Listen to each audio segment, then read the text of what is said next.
Hello, dear friends. In the first part of the video, we talked about Genghis Khan's arrival on the Mughal throne. Now in the video I will tell you about Genghis Khan's military campaigns. Genghis Khan marched to China, carrying out the task of uniting the Mongolian peoples living on the Central Asian plateau into one state. Genghis Khan's eyes naturally turned to the east, to the rich, cultured, non-combatant people of China. A moment before the eyes of the settlers, the land of China was divided into two states, the northern Jin, Golden Kingdom, and the southern Song, both with Chinese nationality and Chinese culture, but the latter was ruled by a national dynasty, while the former was ruled by foreigners. The invading dynasty, the Jurchens.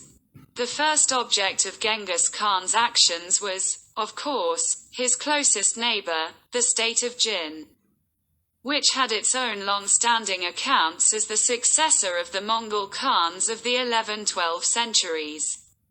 The Mongol conquest of China had several stages. The Tangut state of Shichia became the first serious target of the Mongol forces, because Genghis Khan believed that further attacks on China would be pointless if he did not submit to it. The invasions of the Tangut lands in 1207 and 1209 were complex operations in which the Khan himself was on the battlefield. They did not achieve the desired success. The confrontations ended in a peace treaty forcing the Tanguts to pay tribute to the Mongols. But in 1227, the Shichia state collapsed under the next attack of Genghis Khan's troops.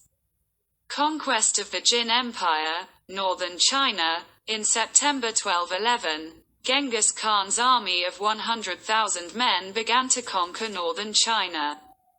The Mongols took advantage of the enemy's weaknesses and managed to capture several large cities. And after crossing the Great Wall, they severely defeated the regular forces of the Jin Empire.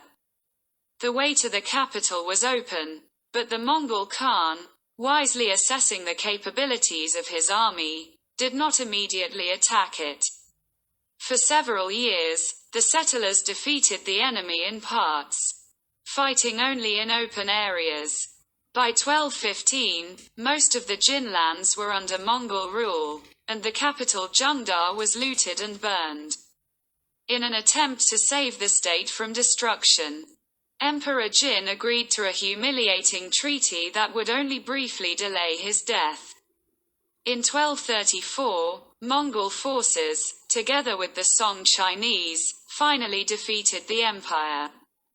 The initial expansion of the Mongols was carried out especially brutally, and as a result, northern China was almost completely destroyed.